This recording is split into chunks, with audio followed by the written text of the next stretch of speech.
Hello students, welcome back to our channel and thank you so much for all the love and support which you've shown to us. बहुत सारे students ने app download किया हमारा and they are being benefited from it. जिन बच्चों ने app download नहीं किया है आप लोग भी प्लीज़ उसको डाउनलोड कर लीजिए. डिस्क्रिप्शन बॉक्स में हमने लिंक दे रखा है और आप बिल्कुल टेंशन मत लीजिए. It is entirely free of cost और उसमें रेगुलरली हम आपके डाउट सॉल्विंग सेशंस भी रखते हैं जिसमें कि जैसे आप जो चैप्टर पढ़ रहे हैं उसके हम डाउट्स लेते हैं. फिर उसमें तो सब कुछ उसमें फ्री है, आपको कुछ नहीं करना है, बस आपको ऐप डाउनलोड करना है. और जब आप ऐप डाउनलोड करते हैं तो हमारे पास नोटिफिकेशन आता है तो हम आपको अपने बैच में जो आपकी क्लास है 9th उसमें ऐड कर देते हैं. और फिर आप अपने जब ऐड हो जाते हैं तब आप अपने बैच को खोल के उसको एक्सप्लोर करिए, है ना, उसमें क्या क्या फीचर्स हैं. क्योंकि कई स्टूडेंट्स जो हैं वो बैच को ओपन नहीं करते हैं, मुझे ऐसा लग रहा है. तो अंदर आपके सारी वीडियोज़ हैं, PDFs हैं, टेस्ट हम डालते रहते हैं. तो हर चीज़ को आप एक्सप्लोर करिए, देखिए और फिर हमें बताइए कि अगर आपको कुछ प्रॉब्लम्स आ रही हैं तो. ठीक है, वैसे होपफुली कोई प्रॉब्लम नहीं आएंगी. So please do share it and try to explore it. उसको आप एक्सप्लोर करोगे तो आपको काफ़ी सारे बेनिफिट्स उसमें नज़र आएंगे. तो चलिए हम अपनी एक्सरसाइज फिनिश करते हैं, इसके साथ हमारा ये चैप्टर फिनिश हो जाएगा. So the first question is, बहुत छोटा सा चैप्टर था and I am sure you must have understood it. Okay, which one of the following plants parts is correctly matched with one of its stated characteristic. यहाँ पे इन्होंने 4 plant दे रखे हैं, plant के पार्ट्स दे रखे हैं. देखिए, mango seed, bean seed, maize grain, wheat grain और उनके साथ कुछ वो दे रखे हैं, पार्ट्स के नेम दे रखे हैं, कुछ उनके टर्म्स दे रखे हैं. तो आपको ये बताना है कि कौन सी वाली टर्म किस सीड के साथ या किस ग्रेन के साथ करेक्टली मैच्ड है या अप्रोप्रिएट है.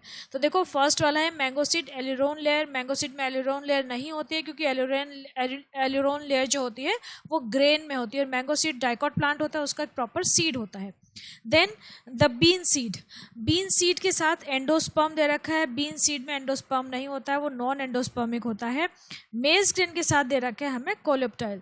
तो मेज ग्रेन जो है वो हमारा ग्रेन होता है, एक सिंगल मोनोकॉट ग्रेन है जिसमें कि कोलेप्टाइल और कोलोरिजा दोनों प्रेजेंट होती हैं. आपको ये ध्यान होगा कि कोलेप्टाइल जो है वो कवरिंग है, वो क्या करती है, वो शूट की प्रोटेक्टिव कवरिंग है, एक पतली सी लेयर है जो कि ग्रोइंग शूट को प्रोटेक्ट करती है और जो कोलोरिजा होती है वो ग्रोइंग रूट को प्रेजेंट करती है. तो मेज ग्रेन और कोलेप्टाइल आपका करेक्ट आंसर है यहाँ पर. ठीक है, next is seeds sown very deep in the soil fail to germinate because दे.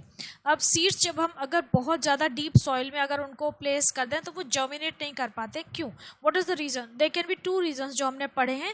कि एक तो जब सीड बहुत अंदर हम प्लेस करते हैं तो उसको वहाँ पे प्रॉपर ऑक्सीजन नहीं मिलती, एरेशन नहीं होता सॉइल का, तो इट डजंट गेट ऑक्सीजन, तो वो ब्रीथ नहीं कर पाता, मेटाबॉलिज्म नहीं होता उसका, इसलिए वो जर्मिनेट नहीं करता, ग्रो नहीं कर पाता.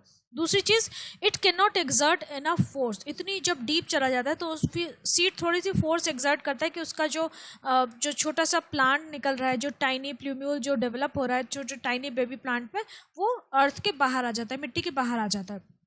तो जब हम बहुत ज़्यादा डीप किसी सीड को प्लांट कर देते हैं तो वो उतनी फोर्स एक्सर्ट नहीं कर पाता. तो इसमें जो आपके 2 ऑप्शंस हैं वो सही होने चाहिए.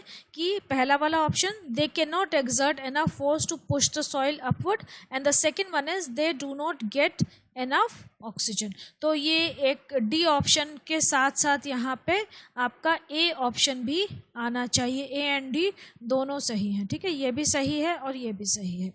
Next is, are the following statements true और फॉल्स. अब आपको कुछ स्टेटमेंट्स दे रखे हैं, आपको ये बताना है कि ये स्टेटमेंट हमारी ट्रू है या फॉल्स है. तो हम देखते हैं. First one is, some seeds have no cotyledons at all. कुछ सीड्स के पास एक भी कॉटलेडन नहीं होता है. तो इज इट ट्रू और false? So this is definitely false क्योंकि हर सीड के पास 1 या 2 कॉटलेडन होते ही होते हैं. So this is entirely false. तो हम यहाँ पे लिख देंगे दिस इज फॉल्स. ठीक है, 1 कॉटलेडन होता है तो मोनोकॉट होता है, 2 कॉटलेडन होते हैं तो डाइकॉट होता है. So this is false. Maize grain is a fruit and not a seed. Maize grain एक फ्रूट है, सीड नहीं है.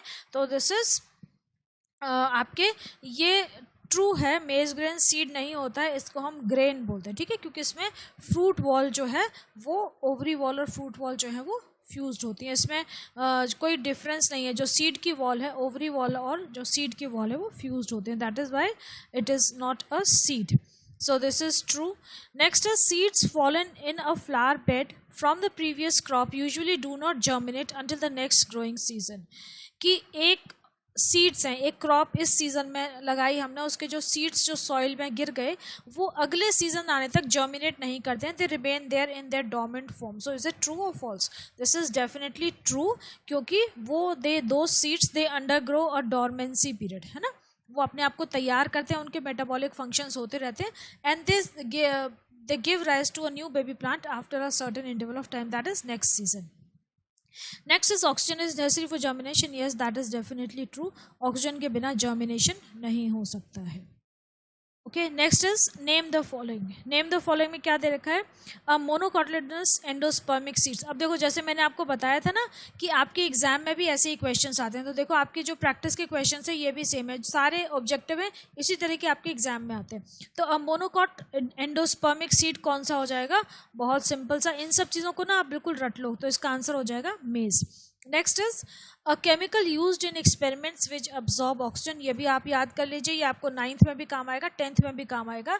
तो ये हो गया हमारा पायरोगैलिक एसिड. पायरोगैलिक एसिड यूज़ करते हैं हम एक्सपेरिमेंट्स में, रेस्पिरेशन के, ट्रांसपिरेशन के, जहाँ पे कि ट्रांसपिरेशन ही रेस्पिरेशन या फोटोसिंथेसिस, जहाँ पे ये पायरोगैलिक एसिड जो है वो ऑक्सीजन को एब्जॉर्ब करने के लिए यूज़ होता है. ओके, यहाँ पे हमने जर्मिनेशन के एक्सपेरिमेंट में यूज़ किया है उसे. Next is part of the plumule above the embryonic axis of the seed. Embryonic axis के ऊपर वाला जो पार्ट है प्लूम्यूल का, उसको हम क्या बोलते हैं? तो वो होता है हमारा shoot. Next is a plant which shows viviparous germination. तो विविपेरी कौन शो करते हैं? राइजोफोरा शो कर रहा है. ये आपकी बुक में अलग से डायग्राम दे भी रखा है. विविपेरस जर्मिनेशन होता क्या है? That the seed, the ovule germinates, the seed germinates, sorry, the ovule gets converted into seed and the seed germinates while it is still attached to the parent plant. So that is viviparous germination. Next is the layer of endosperm of मेज which is rich in protein. तो वो हमारी कौन सी layer थी? Aleurone. Aleurone layer जो है it is rich in protein. Last is a seed with folded plumule leaves.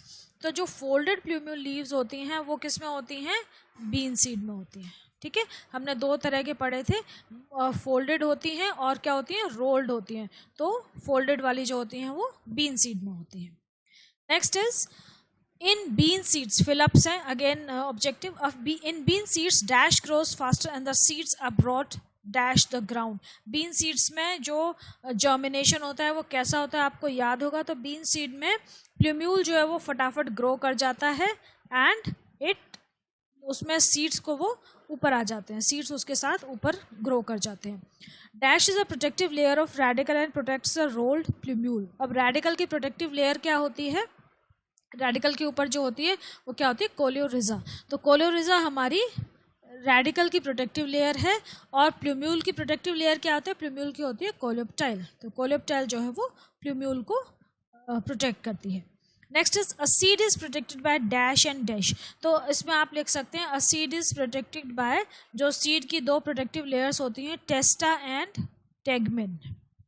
ठीक है, सीड कोट जो है, सीड कोट के दो लेयर्स हैं, टेस्टा एंड टेगमेन. तो आप इन दो लेयर्स का नाम लिखिए यहाँ पे, सीड कोट और टेस्टा मत लिखिए. ठीक है, अगर प्रोटेक्टेड बाय सिर्फ आता तो हम सीड कोट लिख देते हैं. सीड, अब दो आपको यहाँ पे फिलअप्स दे रखे हैं तो आप लिखेंगे टेस्टा एंड टेगमेन, दोनों लेयर्स का आप नाम सेपरेटली लिख दीजिए.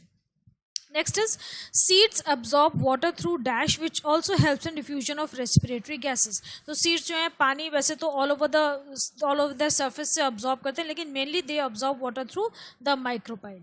तो इसका आंसर हो जाएगा micropyle.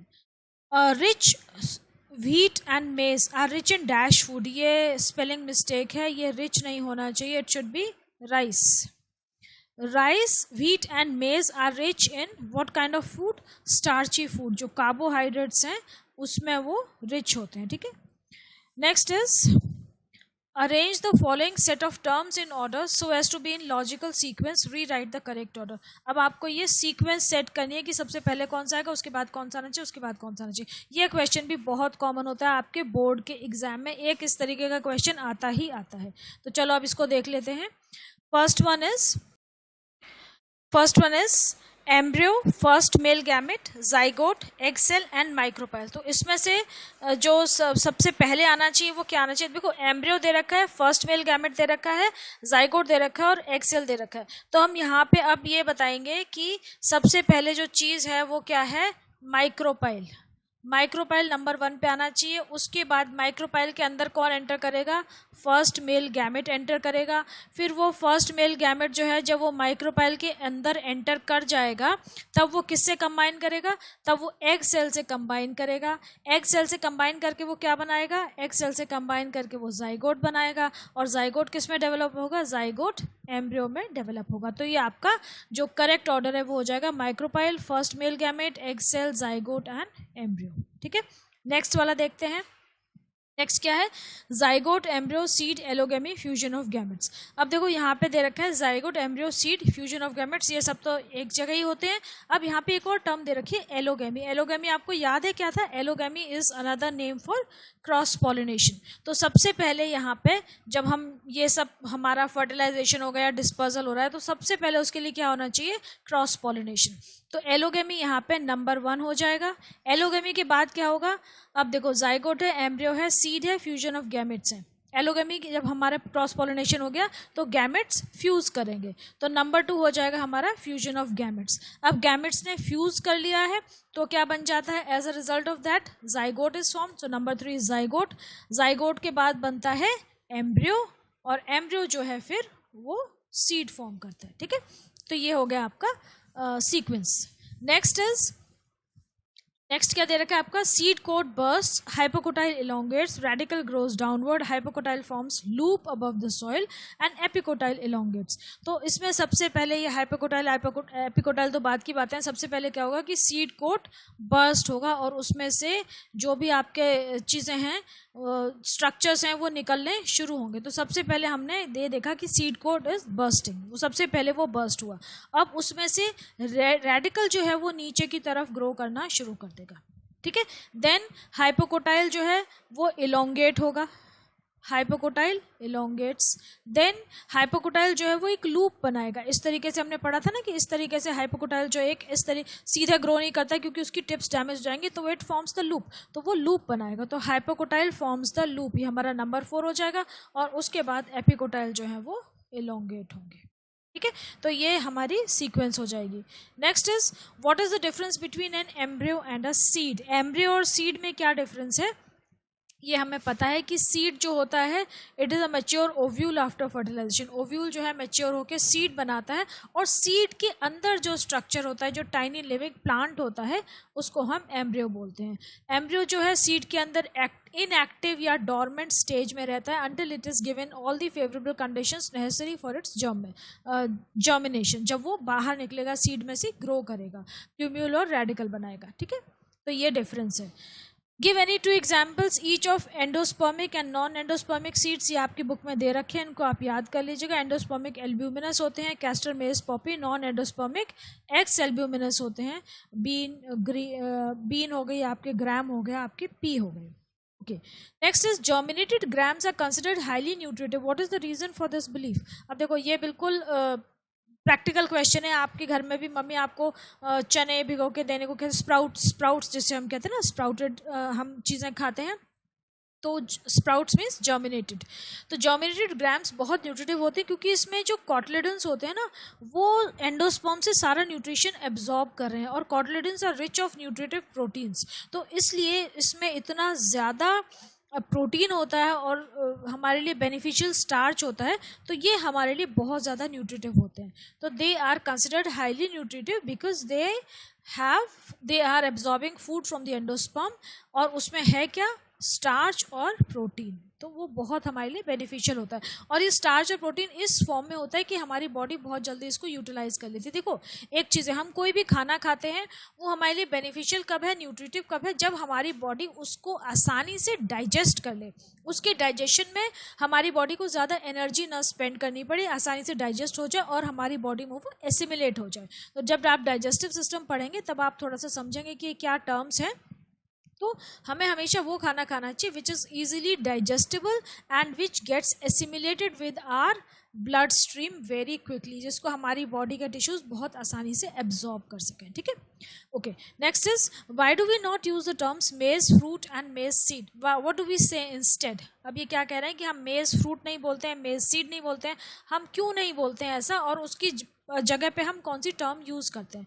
तो हम मेज ग्रीन और मेज ग्रेन टर्म यूज़ करते हैं, फ्रूट और सीड नहीं बोलते हैं, क्योंकि मेज ग्रेन जो होता है it is actually a fruit in which the fruit wall, जो ओवरी की वॉल होती है, and the seed coat they are fuse together to form a protective layer, and therefore हम उसको बोलते हैं ग्रेन, ठीक है। Next is what are the functions of the following in a seed. अब कुछ टर्म्स दे रखे हैं आपसे आपको, जैसे seed coat, micropyle, cotyledons, radicle, plumule. अब इनके फंक्शंस पूछें तो देखो, सबसे पहले सीड कोट। सीड कोट क्या होता है, it protects the, seed coat सबसे बाहर है, तो जो सबसे बाहर वाली चीज़ें आप हमेशा ध्यान रखना है, कहीं भी पूछें आपसे, एनिमल्स में पूछें, प्लांट्स में पूछें, जो सबसे बाहर वाली लेयर है वो क्या काम करेगी, वो प्रोटेक्शन का ही काम करती है। बाहर इसीलिए तो उसे रखा गया, हमारा गेट है, घर का गेट होता है, वो क्या करता है, हमें प्रोटेक्ट करता है कि हमारे घर में कोई घुस ना आए। तो सबसे बाहर वाली जो एक्सटर्नल लेयर होगी, किसी भी चीज़ की हो, किसी भी टिश्यू की हो, वो हमेशा प्रोटेक्शन का ही काम करती है। तो सीड कोट जो है, it protects the delicate inner parts of the seed from injury and also from the attack of various microorganisms such as bacteria, fungi, insects, etc. Next is micropyle. Micropyle क्या करता है, germination जब हो रहा है तो micropyle allows water to enter the seed through its pore and it also helps in exchange of gases. Next is cotyledons. Cotyledons क्या करते हैं, कॉटलिडेंस का एक ही काम है, they are the store house of food, they provide food and nourishment for the growing developing embryo. Next is radicle. Radicle क्या है, रेडिकल का काम क्या है, it gives rise to the future root system of the plant. Okay, next is plumule. Plumule gives rise to the shoot system of the plant, जो उसकी leaves हैं, branches हैं, वो सब। जो जमीन के नीचे का पार्ट है वो रेडिकल की जिम्मेदारी, जो जमीन के ऊपर का पार्ट है वो प्लूम्यूल की जिम्मेदारी। Okay, next is suggest an experiment to prove that a suitable temperature is necessary for germination. Germination आपको बताना है कि सूटेबल टेम्परेचर पर ही होता है, ज़्यादा ठंडा होगा तो नहीं होगा, ज़्यादा गर्म होगा नहीं होगा। तो आप क्या करोगे कि हम यहाँ पे हमने कौन सा एक्सपेरिमेंट पढ़ा है कि हम सीड्स को फ्रिज में रख देते हैं। एक तरह के सीड्स को उनको आप नॉर्मल कंडीशन में रखो, दूसरी तरह सेम सीड्स को, दूसरी तरह की मत लेना, सेम ही लेना, सॉरी। तो आधे सीड्स को आप नॉर्मल कंडीशंस में जर्मिनेट करो, आधे सीड्स को आप फ्रिज में रख दो। तो दोनों की बाकी सारी कंडीशन सेम रखो, सिर्फ एक कंट्रोल सेटअप रखो टेम्परेचर का, कि हमने कंट्रोल सेटअप जो है वो फ्रिज में रख दिया। तो जो बाहर है वो जर्मिनेट कर जाएंगे, जो अंदर है वो जर्मिनेट नहीं करेंगे। तो मुझे इसको आई डोंट थिंक कि एक्सप्लेन करने की ज़रूरत है, फिर भी मैं थोड़ा सा बता देती हूँ। यहाँ पे आपने 2 बीकर लिए हैं, कॉटन वुल ली है, और हमारे पास एक फ्रिज होना चाहिए, और ऑब्वियसली हमारे पास सीड्स होने चाहिए। तो हमने दोनों बीकर्स को ए और बी लेबल कर दिया। ए में सीड्स डाल दिया कॉटन वुल को आप थोड़ा सा गीला कर लो, वेट कर दो, ताकि उन सीड्स को मॉइस्चर मिलता रहे। तो बीकर ए में हमने वेट कॉटन वुल पर अपने थोड़े से सीड्स रख दिए और उनको अलग रख दिया। बीकर बी में हमने वेट कॉटन वुल पे अपने सीड्स रख दिए और उनको बीकर बी को हमने फ्रिज में रख दिया। अब 1-2 दिन के बाद हमने उनको ऑब्जर्व किया, 1-2 दिन बाद देखा, तो हमने क्या देखा कि जो बीकर ए हमारा जो बाहर था, नॉर्मल एनवायरमेंटल कंडीशंस में था, उसमें से जो सीड्स थे उसके सीड्स वो जर्मिनेट करके उनमें से छोटे छोटे आपको ग्रोथ नज़र आ जाएगी, और जो फ्रिज के अंदर जो था वो जर्मिनेट नहीं करेगा, या जर्मिनेट करेंगे तो बहुत कम जर्मिनेट करेंगे, बिल्कुल छोटा सा थोड़ा बहुत जर्मिनेशन होगा, that too it will be very very slow. तो ये शो करता है that seeds require a suitable temperature for germination. Next is, sometimes the potatoes kept in a basket during the late rainy season start giving out small shoots. Would you call it germination? Give reason in support of your answer. आपने देखा होगा आपके घर में आलू होते हैं ना, उसमें से छोटे छोटे उसकी जो आई पार्ट होता है, आपको पता है पोटैटो का आई क्या होती है? जैसे ये पोटैटो है, पढ़ा है आपने छोटी क्लासेस में, इसमें ऐसे ऐसे बने होते हैं ना, आलू के अंदर ऐसे ऐसे होते हैं, यहाँ से छोटे छोटे थोड़ा थोड़ा सा ऐसा कुछ निकल रहा होता है। तो आप पोटैटो को थोड़े दिन के लिए रख दो, specially in rainy season moisture होगा, तो यहाँ पे से जो पोटैटो की आई होती है ना, ये जो स्ट्रक्चर है ना, इसको हम पोटैटो की आईज बोलते हैं, यहाँ से जर्मिनेशन होता है। तो इसमें से ना छोटे छोटे ऐसे स्ट्रक्चर्स निकल आते हैं, आपने देखा होगा सबने, है ना, वाइटिश फिर थोड़ा थोड़ा ग्रीनिश हो जाता है। तो ये क्या है, जर्मिनेट कर रहा है वो। तो yes, we can call it germination, हम इसको जर्मिनेशन बोलेंगे, क्योंकि ये सारे जो हैं they ultimately they lead to the formation of a seedling, and during germination either the epicotyl और द हाइपोकोटाइल एलोंगेट्स। तो ये इसका रीज़न हो गया। अब आपको कुछ डिफरेंसेस पूछे हैं। Give 2 differences in each of the following pairs. पहला है एपिजील जर्मिनेशन एंड हाइपोजील जर्मिनेशन। तो एपिजील और हाइपोजील में आपको डिफरेंशिएट करना है। तो एपिजील में देखो cotyledons are pushed above the ground, cotyledons ground के ऊपर आ जाते हैं या ग्राउंड के सरफेस पे, ठीक है। तो और वो हो गया एग्जाम्पल हो गया बीन। हाइपोजील में कॉटलिडन्स रिमेन अंडरग्राउंड और just below the surface of the ground, ठीक है। तो ये पी में हो गया। एपिजील में कॉटलिडन्स जो है ग्राउंड के काफ़ी ऊपर आ जाता है। मैंने सरफेस बोला था ना, सरफेस सही नहीं है, वो काफ़ी ऊपर होते हैं, ठीक है, सरफेस पे नहीं होते हैं, सरफेस पे हाइपोजील में होते हैं। नेक्स्ट इज एपिजील जर्मिनेशन में हाइपोकोटाइल इलोंगेट होता है, जबकि हाइपोजील में एपिकोटाइल इलोंगेट, ऑपोजिट होते हैं, ठीक है। ये तो ये हो गया एपिजील और हाइपोजील। इसमें एग्जाम्पल आप लिख देंगे एक्स्ट्रा तो सही रहेगा। इसके बाद कोलियोरिजा और कोलेप्टाइल में डिफरेंस पूछा है। तो कोलियोरिजा जो होता है it is the protective sheath of the radicle coleorhiza. Coleoptile जो है प्रोटेक्टिव शीथ होती है प्लूम्यूल की। और कोलियोरिजा जो होता है, जैसे आपका ये ग्रेन है ना, जैसे मेज़ का ग्रेन है, तो इसका एक पॉइंटेड रीजन होता है ना, मेज़ ग्रेन जो होता है एक तरफ से भुट्टे का दाना एक तरफ से थोड़ा सा पॉइंटेड होता है ना, तो जो पॉइंटेड रीजन है इसकी तरफ क्या होता है, इसकी तरफ रूट वाला पार्ट होता है। तो यहाँ पे the coleorhiza is present towards the pointed end, इस तरफ होता है, और जो कोलियोप्टाइल होता है वो इस तरफ होता है। ये आपका ऐसा डायग्राम होता है ना, ये एल्यूरोन लेयर है, पूरी चारों तरफ एल्यूरोन लेयर होती है which is rich in protein, ठीक है, ओके। और ये कोलेप्टाइल जो है is present towards the broader, ये कोलेप्टाइल हो जाता है, जो ब्रॉड सेक्शन है वहाँ पे प्रेजेंट होता है। बीन सीड और मेज ग्रेन में क्या डिफरेंस था? बीन सीड में 2 कॉटलेडन होते हैं, मेज ग्रेन में 1 कॉटलेडन होता है। बीन सीड में एंडोस्पर्म नहीं होता है, जबकि मेज ग्रेन में काफ़ी सारा एंडोस्पर्म है। अभी हमने देखा था ये जो डायग्राम था ये पूरा एंडोस्पर्म है, ये वाला जो पूरा ये वाला रीजन है ये पूरा क्या होता है, एंडोस्पर्म होता है, ठीक है। और बीन सीड जो है it shows epigeal germination whereas the maize grain shows hypogeal germination, ठीक है। ये ग्रीन ग्रीन हो गया है, इसको हम येलो से कर दें, okay. Next germination and vivipary में डिफरेंस पूछा है। जर्मिनेशन क्या है और विविपेरी क्या है? जब एम्ब्रियो जो है पेरेंट प्लांट से अलग हो जाता है, मतलब सीड जो है वो पेरेंट प्लांट से अलग है और जर्मिनेट हो रहा है, then we are calling it germination, ठीक है। पेरेंट प्लांट से अलग होकर जब वो नए प्लांट में कन्वर्ट हो रहा है तो हम उसको बोल रहे हैं जर्मिनेशन, जो कि बीन और पी में हो रहा है। विविपेरी में क्या है कि जर्मिनेशन ऑफ सीड हो रहा है while it is still attached to the parent plant, ठीक है। तो this is known as vivipary. इसके एग्जाम्पल है राइजोफोरा, सोनोरेशिया। विविपेरस और ओविपेरस जो ऑर्गेनिजम्स होते हैं वो एनिमल्स में भी होते हैं। ह्यूमन बींग्स आर विविपेरस और oviparous, viviparous, okay. Next is justify the statement that the maize grain is a one-seeded fruit. मेज ग्रेन वन सीडेड फ्रूट क्यों है? क्योंकि इसमें जो ओवेरियन वॉल है ये फ्रूट वॉल को बनाती है, और जो हमारा जो सीड होता है वो इसके अंदर रहता है, और इसमें फ्रूट वॉल और जो आपकी ओवरी की वॉल, फ्रूट वॉल तो ओवरी की वॉल होती है, जो हमारी ओवरी की वॉल है और जो हमारी जो सीड की वॉल है वो एक ही होती हैं, फ्यूज्ड होती हैं, आपस में जॉइंट होती हैं, उनमें कोई डिफरेंस नहीं होता है। इसीलिए हम इसको वन सीडेड फ्रूट बोलते हैं, क्योंकि सीड कोट और जो फ्रूट की वॉल है वो फ्यूज्ड है, उनमें कोई डिफरेंशिएशन नहीं है, इसीलिए हम इसको ग्रेन भी बोलते हैं या वन सीडेड फ्रूट बोलते हैं, ठीक है। Next is what is the role played by the hypocotyl in epigeal germination. Hypocotyl का रोल क्या होता है कि जब वो जर्मिनेट करता है प्लांट, तो हाइपोकोटाइल सिंपली ना एक ऐसे हाइपोकोटाइल ऐसे देखो, जैसे सपोज ये सॉइल की लेयर है, अब ये ऐसे ऐसे नन्ना सा ग्रो करना शुरू किया और ये इसकी टिप ऐसे फोल्ड हो जाती है, ये पूरा बाहर आता है, उसकी टिप ऐसे फोल्डेड रहती है। बस ये रोल है कि ये जो है, जो हमारा कॉटलिडन्स हैं उनको प्रोटेक्ट करता है, जो प्लांट की टिप है उसको, ये जो सॉफ्ट बिल्कुल अभी नया प्लांट फॉर्म हो रहा है तो इसकी जो टिप्स हैं वो बहुत सेंसिटिव होती हैं, तो उनको ऐसे फोल्ड करके रखता है, उनको प्रोटेक्शन प्रोवाइड करता है, ठीक है। तो हाइपोकोटाइल इसमें it forms a loop above the soil, it later straightens and it pushes the cotyledons above the ground. Last question है आपका, with regard to germination in bean seed answer the following questions. अब bean seed का bean seeds के बारे में आपसे पूछा है कुछ।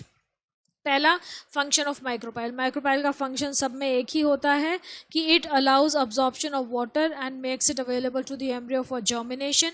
Next is it enables diffusion of respiratory gases, ठीक है, ताकि वो एम्ब्रियो जो है वो ग्रो होता रहे।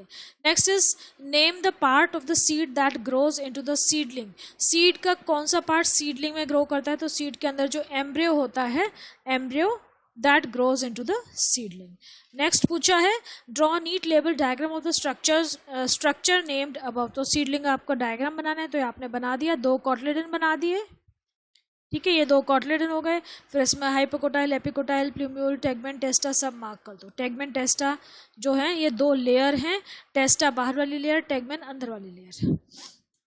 ओके, ये डायग्राम आपको है। रेडिकल आपको पता है क्या होता है, और जो पॉइंट ऑफ एक्सेस होता है, अटैचमेंट ऑफ द 2 कॉटलेडन्स, उसके और रेडिकल के बीच का जो एरिया होता है उसको हम क्या बोलते हैं? हाइपोकोटाइल बोलते हैं। और पॉइंट ऑफ जो अटैचमेंट होता है कॉटलेडन्स का, वहाँ से लेके जो हमारा प्लूम्यूल है उसके बीच का जो रीजन है उसको हम क्या बोलते हैं? उसको हम एपिकोटाइल बोलते हैं, ठीक है। तो ये हो गया। लास्ट क्या है, name the part of the seed that provides nutrition for the growing seedling. Seed का कौन सा पार्ट है जो ग्रोइंग सीडलिंग के लिए नरिशमेंट प्रोवाइड करता है, जिसके अंदर नरिशमेंट स्टोर्ड होता है? तो वो हमारा पार्ट क्या है? कॉटलेडन्स। कॉटलेडन्स के अंदर काफ़ी सारा नरिशमेंट स्टोर्ड रहता है, जो कि जो हमारा ग्रोइंग प्लांट है या सीडलिंग है या छोटा सा नन्ना सा प्लांट जो ग्रो कर रहा है उसको न्यूट्रिशन प्रोवाइड करता है। So this finishes with the chapter children, और आई होप आपको ये क्वेश्चंस आ गए होंगे और आपने कर लिया होंगे। अच्छा, मैं आपको एक चीज़ और बताती हूँ, मैं पहले भी बता चुकी हूँ कि ये जो मैं क्वेश्चंस सॉल्व करती हूँ ना, एक्सरसाइज के वीडियोस डालती हूँ सॉल्व कर रहे हैं, तो इसका पर्पज़ ये है कि आपको ये आ जाए कि आपको क्वेश्चन किस तरीके से सॉल्व करना है, आपको आंसर कैसे लिखना है। देखो, आंसर क्या है ये तो काफ़ी सारे बच्चों को आता होगा, क्योंकि जब आप चैप्टर पढ़ोगे तो आपको क्वेश्चंस के आंसर्स आते हैं, सिंपल क्वेश्चंस होते हैं, कोई बहुत डिफिकल्ट क्वेश्चंस नहीं होते हैं। लेकिन जो हम ये क्वेश्चन सॉल्व कर रहे हैं, तो हम आपको ये बताना चाह रहे हैं कि आपको किस तरीके से आंसर लिखना है, ताकि आपको जो मार्क्स हैं वो आपके डिडक्ट ना हो, पूरे मार्क्स मिले, so that you are benefited, है ना। तो ये एक तरीका बता रहे हैं हम आपको। बाकी आपको आई एम श्योर जब आप चैप्टर पढ़ते हैं तो आपको ये क्वेश्चंस तो आ ही जाते होंगे, इसमें कोई नो बिग डील, है ना, सिंपल है। So children, take care. अब हम आगे चलेंगे, है ना, नेक्स्ट क्लास में आगे कुछ नया चैप्टर स्टार्ट करेंगे, तो आप तब तक पढ़ते रहिए, अपने डाउट्स ऐप पे पूछते रहिए। इस चैप्टर को जब आप कंप्लीट कर लें तो हम आपकी क्लास लेंगे ऐप पे, उसमें आप अपने डाउट्स पूछ लीजिएगा, ठीक है। So till then, take care and please like, share and subscribe our channel, download our app as well, and it is entirely free, okay, no nothing hidden, कोई हिडन कॉस्ट नहीं है, nothing. So take care till then, चलिए मिलते हैं फिर, okay, bye bye.